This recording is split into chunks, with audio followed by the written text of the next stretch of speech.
आह, कैसी मधुर सुगंध आ रही है। दाऊ भैया, ये सुगंध कहाँ से आ रही है? सुगंध? यहाँ तो सुगंध वाली कोई वस्तु दिखाई नहीं देती। हाँ, केवल वो एक कुबड़ी आ रही है।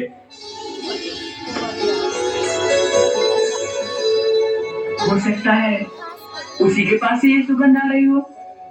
उस कुबड़ी के पास से? हाँ हाँ, एक कुबड़ी के पास भी सुगंध हो सकती है। अच्छा, चलो दिखाता हूँ। चलो।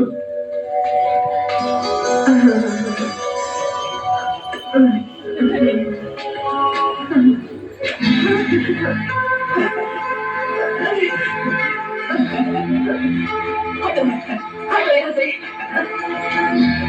रास्ता छोड़ो। कैसे छोड़ दे? तुम्हारी इस दलिया से बड़ी दिव्य सुगंध आ रही है। क्या छिपा रखा है इसमें? ये तुम्हारे काम का नहीं है, हटो। अरे सुंदरी, तुम्हें इतना क्रोध शोभा नहीं देता। कौन हो तुम सुंदरी, जो अपने क्रोध में भी इतनी सुंदर लग रही हो? बोलो ना सुंदरी, कौन हो तुम?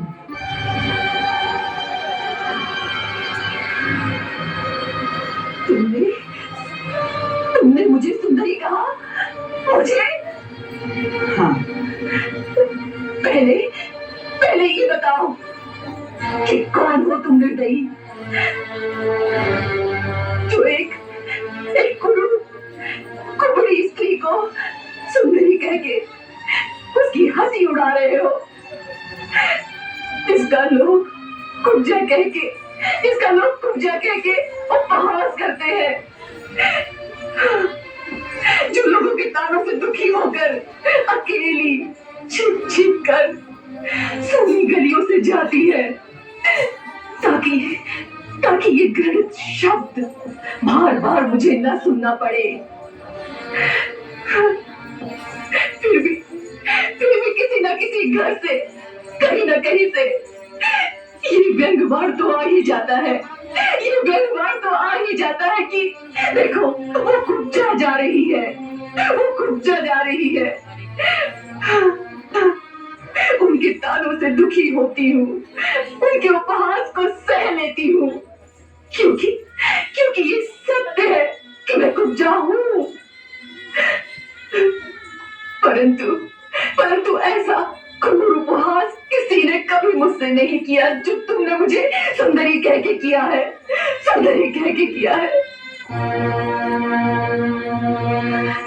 छेड़ना ही था तो तुम मुझे कुब्जा कह लेते, मैं सह लेती, परंतु ऐसा शब्द कहकर तुमने मेरे हृदय पर घाव कर दिया है। किसी दुखी दीन व्यक्ति का इस तरह उपहास नहीं करना चाहिए, जिससे कि उसका हृदय छलनी हो जाए,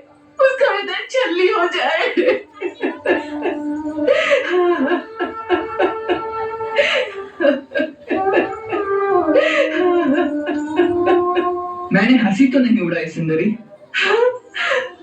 मैंने तो केवल वही कहा है जो सत्य है। ये सत्य है। एक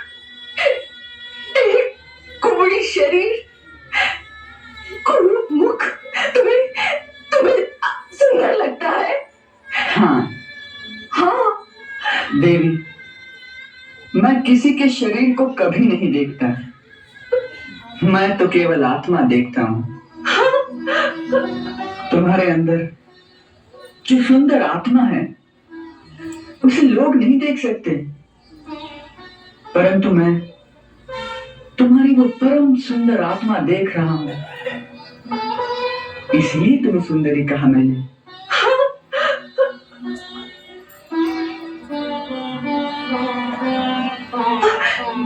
आत्मा की सुंदरता को किसने देखा है?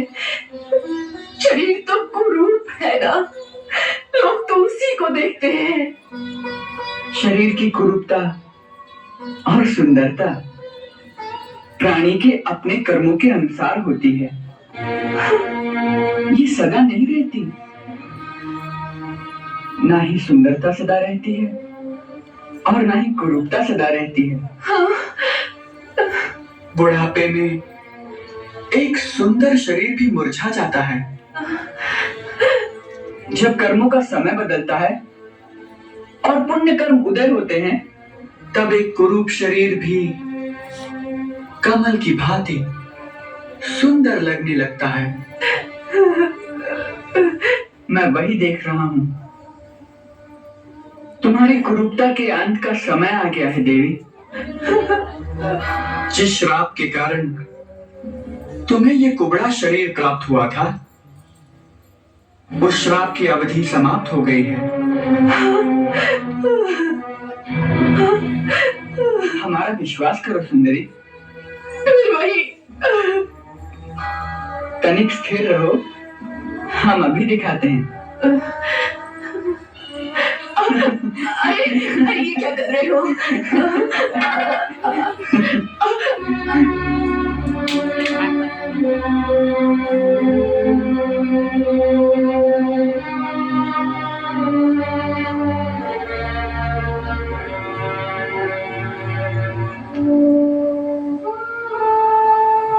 ये चंदन, ये अंगराग मैं महाराज कंस के लिए ले जा रही हूँ।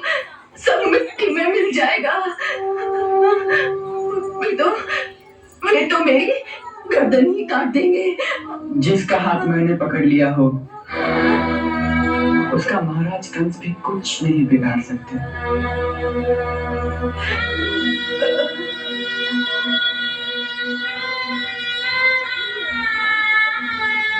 हमारा विश्वास करो सुंदरी। हमारे पास आ गई हो तो आप कंस के पास जाना नहीं होगा। यदि इस अंगराग का डर है तो ये डलिया हमें दे दो, अब इसका सेवन हम करेंगे।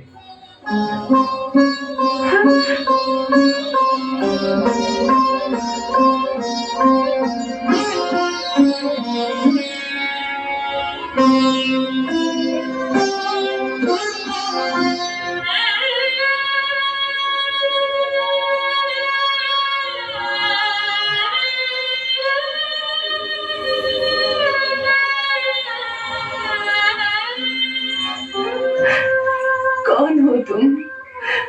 कौन हो तुम? तुम्हें देखकर ऐसा लगता है जैसे जीवन भर ये अंगराग मैं तुम्हारे लिए ही बनाती रही हूँ। अंदर से ऐसा लगता है जैसे मैं कई जन्मों से तुम्हारी ही प्रतीक्षा करती रही हूँ। हाँ, यही सत्य है। कई जन्मों से तुमने हमसे कोई नाता जोड़ रखा है, तभी तो हम आए हैं।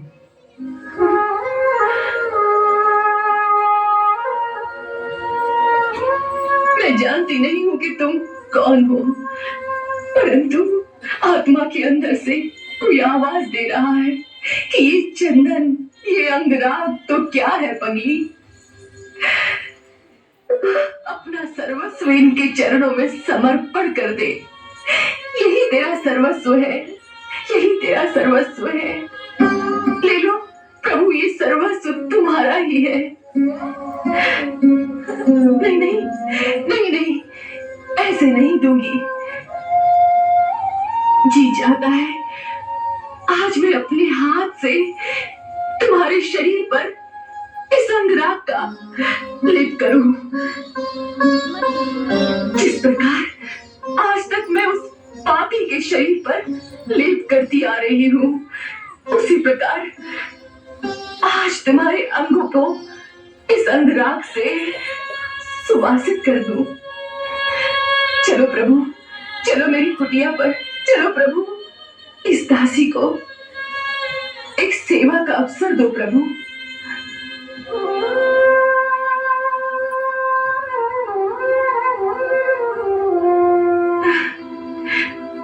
अच्छी बात है,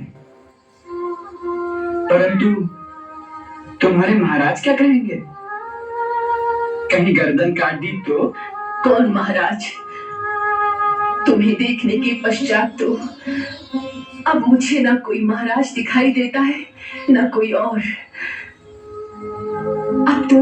अब तो आत्मा की अंतर तक केवल तुम ही तुम हो, और कुछ नहीं। एक प्रकाश ही प्रकाश है, और उस प्रकाश में जैसे मैं डूबती जा रही हूँ, जैसे मेरा अपना अस्तित्व ही नहीं रहा।